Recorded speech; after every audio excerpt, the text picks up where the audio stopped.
I'm Joey.T.Cartoon.P, and you're watching the Cartoon Palooza.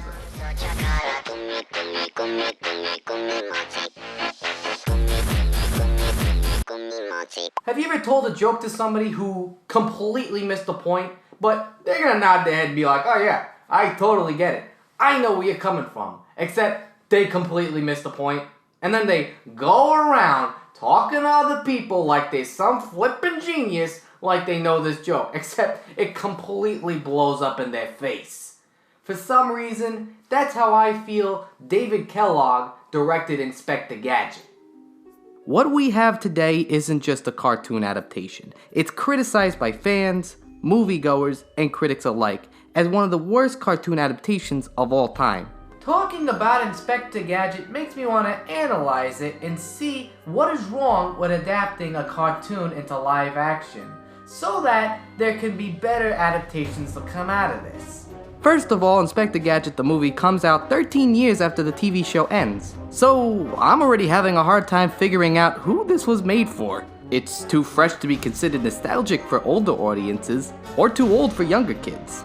Most kids I knew only watched the quote-unquote new cartoons, unlike me, who watched it when it was in syndication on Nickelodeon. So when the movie was announced, I think I was like one of the only few kids who knew what it was and where it was coming from. Therefore, when most of the kids watched it and ended up passing it off to the meh category, I felt legitimately disappointed. It made me go, a guy who had every gadget at his disposal and they couldn't make a good movie out of this? So our movie features an origin to how Inspector Gadget got his parts, so consider it like Gadget Begins or something, along with his rivalry with arch nemesis Dr. Claw. However, he isn't so much a secret agent as he was in the animated show. He starts off as a security officer who dreams of being an actual cop.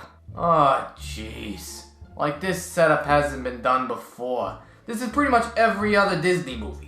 So-and-so wants more and more out of their blank-de-blank lives. He or she has a whoop-de-doop potential, but nope-de-nope takes them seriously. I am so glad you are gonna get what you want despite being a vapid dreamer. Or being a relatable character, but I digress.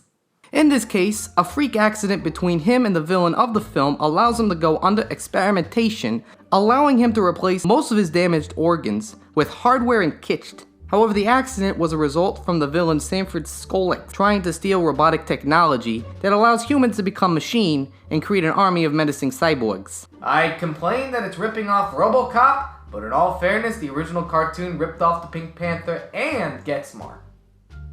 I find it fascinating how halfway through this movie, a lot of nothing happens. There's little time focused on the mystery of Gadget's accident, which is mostly brought back in the third act of the film.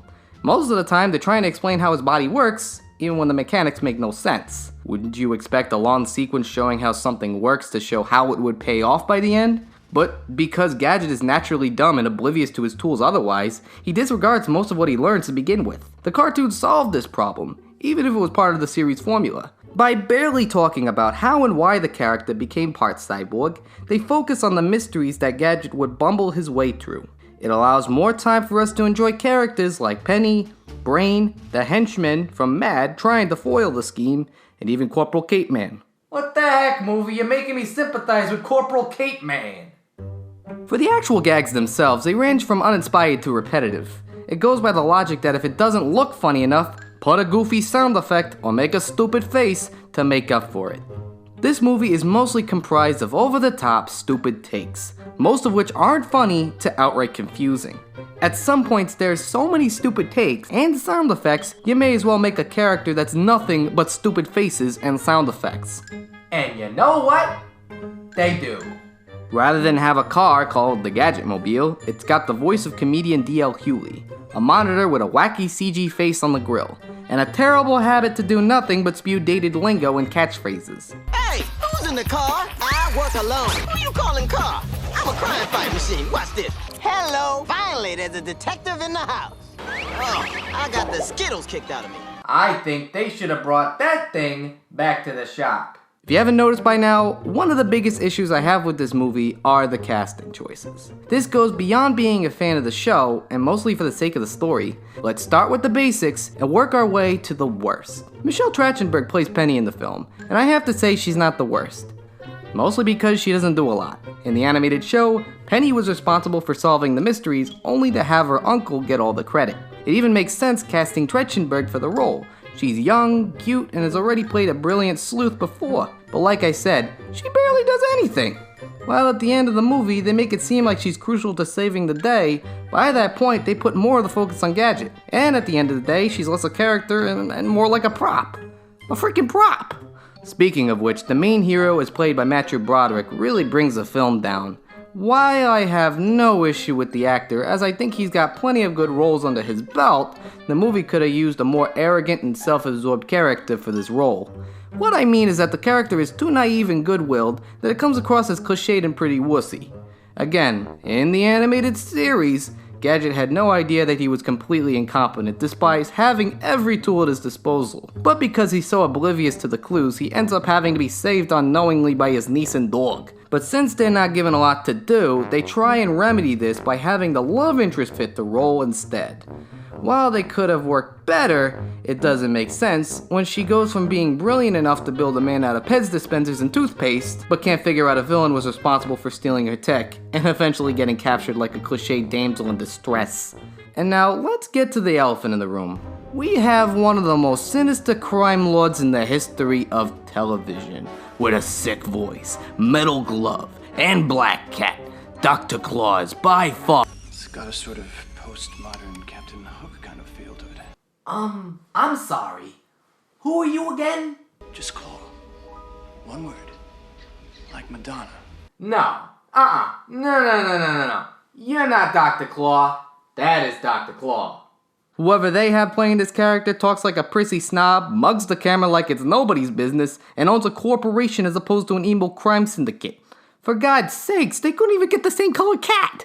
This film fails in so many aspects as an adaptation and as a film trying to be its own thing. A lot of qualities that make Inspector Gadget good are not in this movie, which quite frankly, weren't that many things to begin with. Part of the charm of Inspector Gadget came from its simplicity.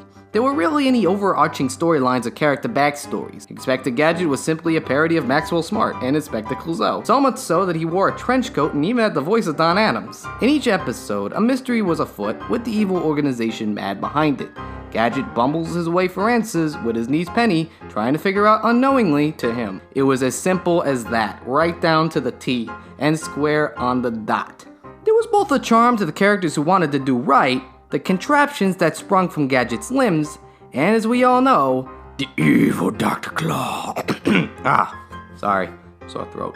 Instead, we're left with a movie that panders to its audience, rarely finds anything innovative or clever to set up with cheap gags and set pieces. It actually says a lot when the direct-to-video sequel captures more of the charm from the original show than this. Don't get me wrong, that movie's nothing to rush over to. But it at least attempted to capture what worked about Inspector Gadget, and tried to stay faithful to the show. I couldn't say the same for this movie, which is a Go Gadget forget about it in my book.